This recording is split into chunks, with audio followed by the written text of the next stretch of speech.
Hello everyone, my name is Pixlriffs and welcome to a special snapshot video. I decided we would take a break from the Minecraft survival guide today to take a look at the latest snapshot for Java Edition because we are now entering Wild Update territory. This is Snapshot 22w11a, which aside from the experimental snapshot for the Deep Dark and the Warden that we saw recently, is the first snapshot for Minecraft 1.19, the Wild Update. Now, I'm going to be playing the first section of this in survival, trying to find a couple of things that have been added in as far as survival gameplay goes. But although this snapshot has added mangrove blocks, mud bricks, and all of that kind of stuff, it hasn't actually added those in their own biome yet. So what we're really looking for right now is going to be a swamp and the deep dark biome itself. And I'm not certain if we're going to find either. I think a swamp is probably going to be our first port of call because we should find frogs spawning there now.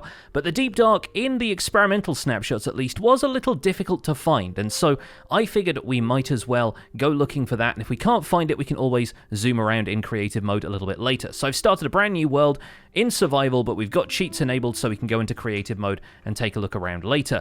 Already I'm seeing a blacksmith here at the snow village. I don't know if I've ever seen a snow village blacksmith before, and kind of typical that they would make their buildings out of diorite. We've got a little bit of food and armor. That's perfect to get us started. Might as well take the gold ingot as well. We can scrounge the rest of the village for anything else they've got hanging around, but I don't think they have anything that I can use at this stage in the game. We might kill the iron golem if we need a bit of extra iron, but oh, a couple of emeralds and some coal. All right, that's probably not a bad start, actually. We might also take the snowballs, because the snapshot did not say that the Warden is in the game, but the Deep Dark itself is, and so there may be some cause to distract the Warden at some stage. However, I have a feeling that the Warden is probably being kept back for a few more changes after the feedback that Mojang got from the previous snapshot about how the Warden was kind of easy to cheese by pillaring up, and it seems like they still want to make a few changes to that. So we won't expect to see the Warden in this snapshot, but I'm open to being surprised, and I honestly feel like it'd be kind of fun to encounter the Warden if we didn't think it was going to be there. So I think since we're surrounded by ice and we weren't really able to get a huge amount of stuff from that village, the first thing I'm going to do is craft myself a boat. We'll make a wooden pickaxe as well, maybe make ourselves some basic tools if we can dig down and get some stone, but the first thing I want to do is go looking for warmer climes, because that is where we're going to be finding swamps if we can find them at all. And honestly, I just want an excuse to go rowing around ice rivers on these boats, because man, it is fun to drift every so often around the curves of these rivers. And that even means we can encounter another village, which might have another blacksmith with a few more tools for me. While we're here, one of the other things we can test out, which is actually going to be perfect while we've got a bunch of noisy villagers and doors and stuff around us, is a new audio system that they've got figured out for this version of the game. Directional audio can now be toggled on from this menu, and right now it's making the sound effects sound a little weird for me. It does say that you need HRTF compatible audio hardware, and honestly, I've just kind of taken the audio system in my computer for granted. I don't know for certain what this is going to be like, so hopefully it will come across a little in the video. It's certainly sounding like the sound effects feel a bit more natural and sort of like weirdly muffled. I'm not quite certain if that's just them not playing back correctly or what. Yeah, it kind of sounds a little tinny to me. Yeah, it does kind of sound like the villagers are coming from a more specific stereo direction. Like as I turn, you can kind of detect the stereo field in a little bit more detail. Obviously, they have to be making noise at the time, so I'll shut up for a minute and walk around, see if this makes any difference for you.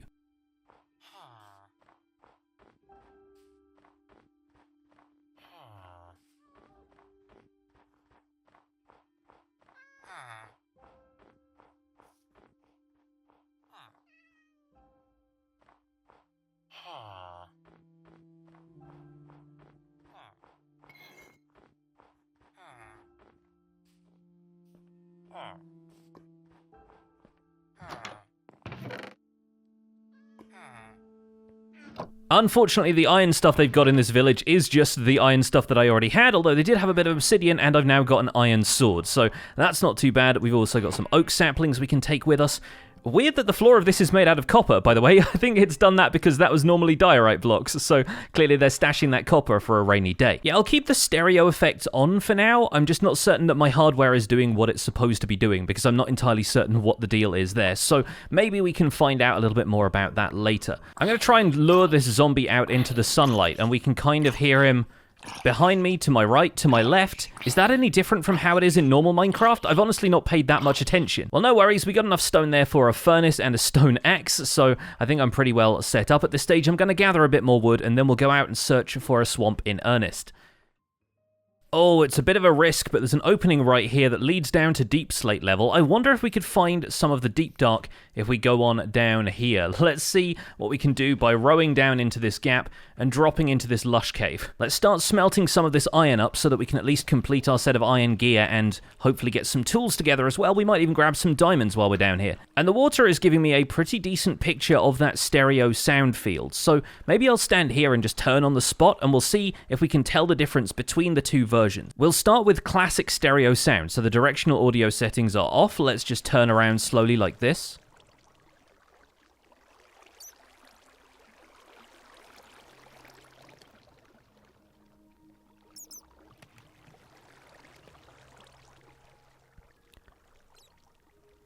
And now let's try that again with directional audio enabled.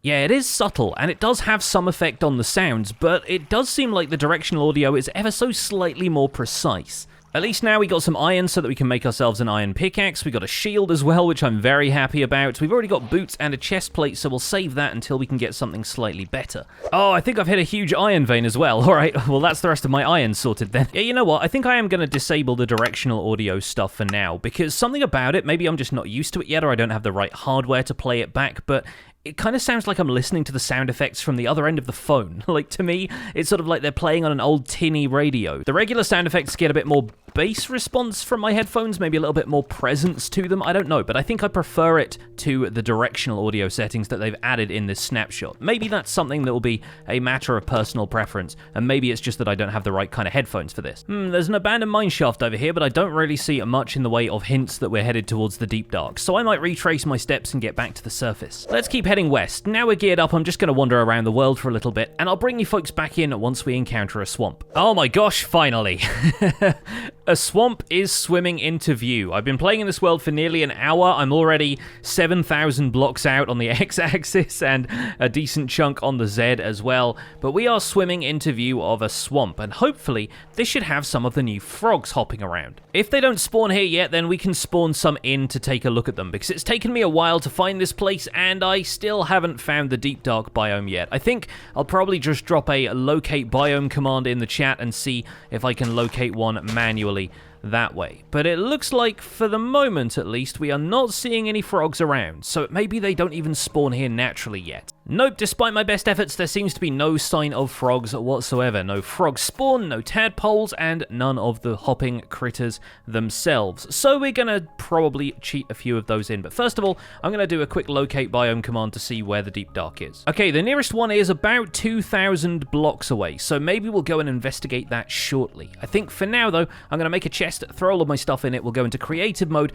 and we'll take a look at frogs. So I'm not entirely certain right now if we're gonna find frogs in regular swamps or if they're just going to be in mangrove biomes, but I presume we're going to find them in regular swamps. We should be able to find the frog spawn egg from here, and these things are frankly pretty adorable. We've already seen them in Bedrock Edition, of course. A few folks have been playing around with them on Bedrock Edition. They waddle a little bit on land, but they are really more at home in the water, where they'll swim around in quite an agile fashion. The croak sound effect they make is honestly pretty cool, and if we spam a few more of these around, I might turn the directional audio back on just so we can hear all of them at once.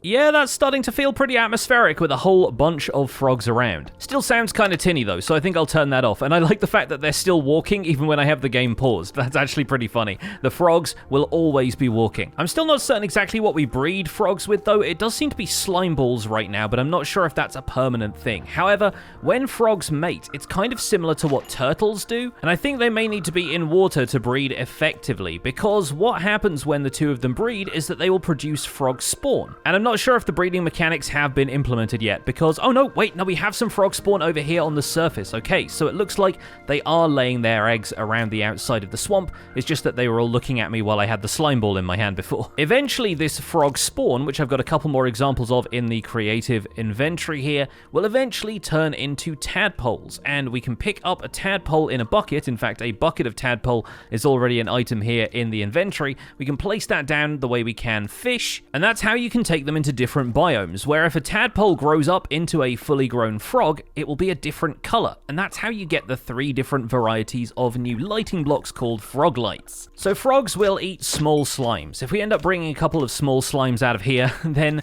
one of these frogs will eventually wander over and, as you can see, eats the slimes and drops slime balls behind it. If we do the same thing with a magma cube, just going to tap it once with strength to kill it, the frogs that eat the magma cubes will drop these frog light blocks, which are new directional light sources, which I think look pretty darn cool. They have the same sort of aesthetic as sea lanterns, a nice kind of clean light source with a little bit of color creeping in at the edges, and they come in 3 different colors, as we probably saw earlier when I was looking for the frog spawn egg. They come in purple and green varieties, which makes them really good for atmospheric lighting in different types of builds and pairing with different block palettes. And so naturally, introducing some frogs to some magma cubes is going to be a fun challenge for any technical players. I expect people are going to be using the magma cube spawners in bastions for stuff like this, although you could do pretty well with a basalt delta, provided you can grind the magma cubes down to size. Now here's something we won't be able to find in the game yet because the mangrove biome has not yet been added. We have mangrove wood to play around with now, and this stuff looks absolutely gorgeous. Previously, we saw a couple of screenshots of mangrove from the Minecraft Live presentation back late last year when mangrove looked a little bit different, and I think the general feedback was that it looked a little bit too much like a merging of jungle and acacia wood. Sorry, one of the patches of frog spawn over here just hatched, and I'm incredibly happy about that, because look at the little tadpoles swimming around. Oh, they're so cute. Anyway, I was kind of happy with the way mangrove looked. I thought it was kind of nice to have a transitional wood that worked between acacia and jungle wood, but a few people voiced their concerns and said, honestly, this doesn't look like something I would use. And so the team has clearly heard that feedback, because the new mangrove wood looks incredibly red, and I love the bark texture already. That is gorgeous looking. I can see using this a great deal. When we find the mangrove trees, they're also going to have these root blocks attached to them, which are frankly really cool. Having a transparent root block in the game is honestly very, very clever. It's honestly like having a new type of leaf block, but one that's kind of got the same texture as the bark around here, and that is fantastic. We can also take a look at mud, because there are muddy mangrove roots as well, because these trees are going to be spawning in large areas of mud, and mud currently looks like this. I think this is a really cool looking block, and already has kind of an odd sound effect to it. It's very tinny. It's kind of like somebody is banging on a cake tin or something like that. I kind of like that though, I don't know. Not sure how I feel about it quite yet, but the muddy mangrove roots are a really interesting transitional block. Oh wait, this is dry mud as well. How do I get wet mud? Oh, there we go. Okay, so we have mud, we have packed mud. Okay, right, sorry, my mistake. That's sounding a lot more like mud. That's sounding a lot more squishy. I guess this is the dried out version, and that matches the mangrove roots a lot better. Sorry, my mistake. Directional as well. I like the fact that the root block is directional, because obviously you're going to have directional logs as well, so why not make the roots directional? Makes perfect sense. I love that. Mangroves are also going to have their own type of leaves, which honestly look kind of similar in terms of the direction of the texture to the roots, so you can probably expect to see those used in more abstract ways that aren't necessarily going to be directly linked to a tree itself. Really cool walls for like hut buildings or something like that. I can imagine mixing these in together and having some really cool effects. Speaking of walls though, we've got to take a look at all of the stuff that mangrove wood has to offer. And obviously every time they add a wood type to the game, oh, it's got its own boat. Oh, that's so gorgeous. Okay, every time they add a wood block to the game, they've got to consider stuff like this. It's not just planks and slabs and stairs, but it's also things like fences, which of course are going to follow the same texture, and then doors. Look at this. Look at this beautiful carved door. I really like that, actually. It's got these kind of 3 raised areas on it, these 3 bumps, obviously, you know, part of the texture, but wow. I like that a lot. I think that's really quite cool. As a double door, I can see that being the entrance to some kind of like Regency House drawing room or something like that. I think that's a very, very nice design. Pressure plates are obviously going to use the same kind of wood texture. The trapdoors, though, oh my gosh, look at that. Another circular trapdoor, and already this is starting to look like a face. Until this, the only really circular pattern we had on trapdoors was jungle wood, and naturally it's going to match a bit more of the jungle wood vibe. It's kind of one of those kind of more wild biomes, I guess, but next to mangrove wood, jungle wood looks so pale and yellow by comparison now, because I always thought of this as the pink wood, and honestly, like, mangrove is blowing it out of the water. I wonder what it looks like next to crimson. Interesting, yeah, so now we have, instead of having a bridge between jungle and acacia, we kind of have a bridge between those two and also crimson thrown in a little bit. I'm very curious about this. Yeah, this is an interesting range. This has some very interesting range. With the other types of wood, what I often like to do is do a kind of gradient between birch, oak, spruce, and then dark oak, like that. And now it looks like we have the same kind of thing, but with a bit more of a reddish tone to it, and that's very, very cool looking. It still doesn't quite help crimson blend in with other stuff, but, you know, it still feels like a natural wood type. It doesn't look all that bad next to stuff like dark oak wood, even. As far as a new color for a wood type goes, it's bold, it's risky, but I think it pays off. Let's take a quick look at some of the other stuff. We've, of course, got the stripped version of it, and yeah, no, I like that. Once again, putting that next to crimson, and you have two very different colors of red. They're kind of clashing and competing a little bit right now. This is this kind of beetroot purple kind of color, whereas this feels a little bit more earthy, but I like them both, and I think side by side, they're actually going to work quite well together. I think actual mangrove trees are going to be a little thinner than this, but I kind of want to build out my own mangrove tree right here. And I think it's pretty clear, judging by the color of the leaves in my hand compared to the color of the leaves as I place them, that these are a biome-specific leaf color, right? So they're looking this way right here in the swamp, but if I go and put them in a different biome, if I put them in a jungle, they're going to look a lot more vibrant. I wonder what the intended color for them is. I wonder how they would look in their natural environment, in the actual mangrove biome. Really interested to find that out. But if we bone meal these leaves, we get the formation of a propagule. These are effectively mangrove saplings. We can bone meal those to grow them a few stages. They kind of look like Yoda's lightsaber a little bit, this kind of upside down lightsaber kind of thing. And then in survival, you can break these off once they are fully grown, and you have to plant them in water. Once you do that, of course, you can bone meal them to grow them artificially, or they'll grow over time like any other sapling. And unfortunately, right now, they don't grow into a full mangrove tree. I guess they haven't quite figured out the shapes of those yet. Right now, it grows into an oak tree. But they've said in the changelog on Minecraft.net that mangrove trees are on their way, and this is a very good introduction to them. I'm so happy with all of this, especially those trapdoors. Oh my goodness. So right now, in order to create mud, we actually use water bottles on dirt, and that's kind of an intense sound effect, which I think it plays twice. Yeah, I expect that's a placeholder, because I can expect that to get old real fast. But in the meantime, if you want to harvest some of this, obviously, once you've converted the dirt into mud, you can pick it up using, I would presume, a shovel? Yeah, it seems to be a shovel block. A shovel seems like the best thing for this. And then the changelog says packed mud can be crafted from mud, but maybe that means smelted, because I don't seem to find any recipe for it here in the crafting table. Oh, that's interesting. It's mud plus wheat. And of course, I don't have wheat in here, but yeah, mud bricks from there, muddy mangrove roots. Obviously, you combine the mangrove roots blocks with mud. Interesting. So wheat and mud. That is a really interesting crafting recipe. I kind of like that. I wonder if that's to do with like traditional building methods and stuff like that in places that use mud as a building resource. Yeah, that's cool. All right, let's take a look at the mud bricks, which are a very definite shade of brown. Obviously have their own kind of pattern here. You know what? I'm not certain about the sound effect. I think the sound effect could maybe use a bit more work. Again, it still feels like somebody's just banging the side of a tin or something like that. I guess it's meant to have a bit of a squish to it to imply that these are made out of mud, but also baked mud. Still not entirely certain how I feel about that. But overall, obviously this merges very well with jungle wood. It's got that slightly kind of pinkish undertone to it, and maybe if we use one of the mangrove trapdoors on this, that's still going to stand out in quite a significant way. Mud hut, mangrove door, I don't know if that necessarily works, but I feel like there's a couple of other doors that you could have that could work pretty well. I think jungle wood if you want to match more precisely, but some of the other wood types could work pretty well too. We've also got mud brick walls, which is a very good thing. I quite like the mud brick. I think that works pretty well. Still not the biggest fan of the sound, but you know what?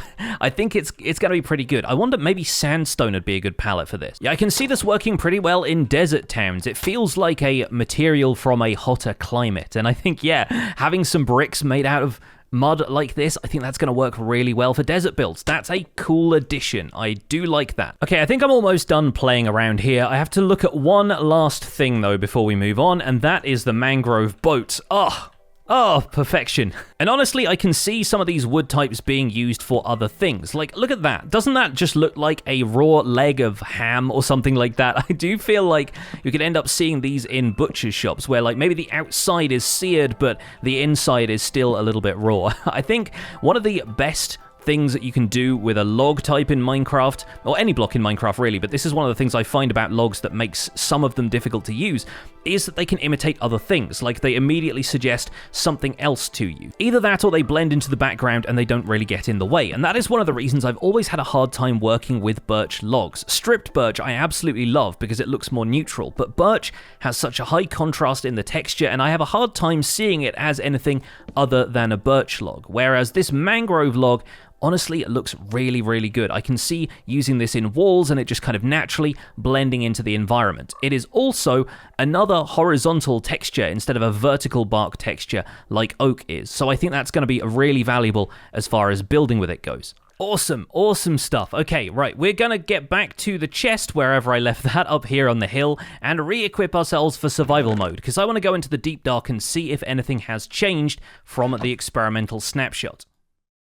Oh, wait a second. As I get deeper into the swamp biome, I am encountering a couple of what look like wild frogs. So it seems like the frogs are here in the game already. They just weren't standing out to me immediately. I was expecting this place to be absolutely thriving with frogs, but it turns out they just spawn in small groups of 1s and 2s, kind of the same way other animals do, really. I don't know why I thought it was going to be different. And of course, roughly the coordinates where we're supposed to be finding the deep dark, and it's underneath one of the largest mountains I've seen in the game so far. That mountain must be pretty big at its peak. Luckily, there are plenty of surface caves, though, so we should be able to find our way down into the deep dark through one of these, and hopefully we can find a decent size one. No, I think at this point we're staircasing down. I don't really see any better way of getting down there right now. Oh!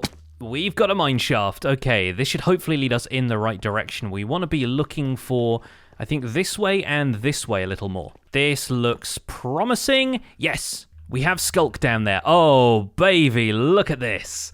And we have a little bit on the surface here as well, but there's a lot more of it here than I have previously seen in the snapshots. I was wondering if some of this would have changed. Look at this. The atmosphere, first of all. While we're exploring, I'll try and brighten some of this up. That just let a...